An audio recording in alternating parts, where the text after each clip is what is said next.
Саламатсыздарбы, сиздерди бүгүнкү күнгө даярдалып чыккан жаңылыктар менен тааныштырабыз. Андыктан биздин Сокол Медиа YouTube каналына катталып, пикир калтырганды унутпаңыздар. Баткенде жеке менчикке берилип кеткен жер тилкелери мамлекетке кайтарылды. Бул тууралуу башкы прокуратурадан билдиришти. Маалыматка ылайык, Баткен райондук прокуратурасы тарабынан жүргүзүлгөн текшерүүнүн жүрүшүндө Баткен шаардык мэриясынын 2004, 2008 жана 2009 жылдардагы токтомдору менен жалпы аянты 0,66 гектар түзгөн. Жер тилкелери мыйзамсыз түрдө жеке менчикке берилип кеткендиги аныкталган.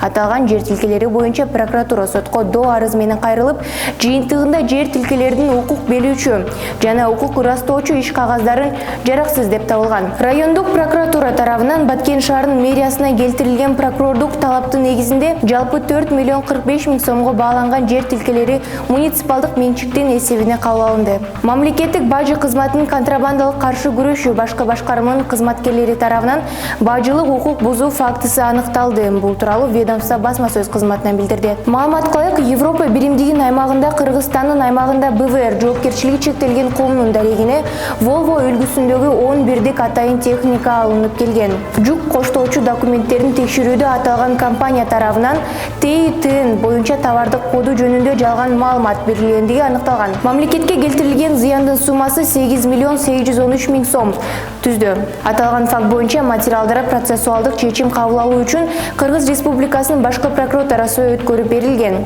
Кыргыз-Өзбек бизнес форумунун алкагында 20 миллион долларлык келишим түзүлдү. Ага ылайык Кыргызстандын жер семирткичин компонентинин чыгара турган завод курулат. Өлкөдө жер семирткич өндүрүү үчүн анын компоненттеринин бири болгон кальцийдин кабридин чыгарган завод курулат. Бул тууралуу Бай Дыйкан айыл чарбасынын колдоо борборунун башкы директору Элис Такунбеков билдирди. Маалыматка ылайык, заводду курууга өзбек тарап технология каражат жагынан көмөктөшөт. Кыргыз-Өзбек бизнесин форумунда бир катар келишимдерге кол коюлду. Алардын бири кальций карбидин чыгаруучу завод куруу боюнча макулдашуу. Кальций карбиди жер семирткичин өндүрүүдөгү компоненттердин бири. Долбоордун наркы 20 миллион долларды түзүп, орто ишкана болот. Ошондой эле завод катуу калдык чыгарылбайт, экологияга зыяны тийгизбейт, дейт Акунбеков. Ишкер завод Кыргызстанда аймагында болгондуктан жергиликтүү жарандар жумушка тартылары белгиледи. Заводдун курулушу 2 жылда бүтөт деген божомол бар. Курулушка 700дөн жумушчу, ал эми заводдун өзүндө 300 жумушчу орду түзүлөт, деди ал.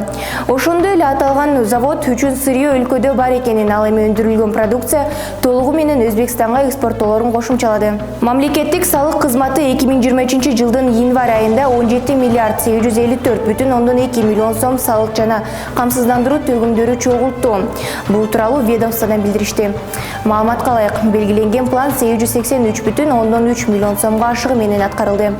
2022 жылдын ушул мезгилинде салыштырмалуу 4,2 миллиард сомго көп жыйналган. Анын ичинде 13 миллиард 204,7 миллион сом суммасындагы салык жана төлөмдөр жыйналып, план 193,8 миллион сомго ашыгы менен аткарылды. Бул 2022 жылдын январь айына салыштырмалуу 2,9 миллиард сомго көп. Камсыздандыруу төгүмдөрү боюнча чогултулган сомма 4 миллиард 649,5 миллион сомду түздү. Белгилеген пландар 689 миллион сомго көп жыйналды. Бул өткөн жылдын көрсөткүчүнөн 1,3 миллиард сомго көп. Чүйдүн Новопокровка айылындагы Чоң Чүй каналына 55 жаштагы киши түшүп кеткен. Өзгөчө Кырдаалдар МИСтин басма сөз кызматы билдиргендей, жерине 7 куткаруучу, 1 жел кайык, 5 милиция кызматкери, туугандарынан 3 адам тартылып, издөө иштери жүргүзүлгөн. Издөө иштери убактылуу токтотулган, натыйжа болгон эмес, деп айтылат маалыматта. Бүгүн 2 февралда издөө иштери уланууда, максатында 8 куткаруучу тартылган. Ал эмидин районунда кыраатчылыкка шектелген 3 жаран кармалды, деп билдирди Чүй облустук ички иштер башка башкармалыгынан. 31 январда Ал эмидин райондук ички иштер бөлүмүнөн 1998 жылы туулган жаран арыз менен кайрылган. Ал Лебединовка айылында үйүнүн жанында медициналык бет кап тагынган адамдар ур токмокко алып, чөнтөгүнөн iPhone 11 үлгүсүндөгү чөнтөк телефонун жана 40 миң сом акчасын алып кетишкенин билдирген. Аталган факт боюнча кылмыш жаза кодексинин 207 беренесин кыраатчылык менен кылмыш иши козголгон. Милиция кызматкерлери кылмышка шектүү катары 1997, 2001 жана 1998 жылы туулган жарандарды кармап, убактылуу кармоочу жайга киргизишти. Ушул жана башка жаңылыктарды Сокол Медиа сайтынан окуй аласыздар. Сиздер менен мен Аделина Бакытова.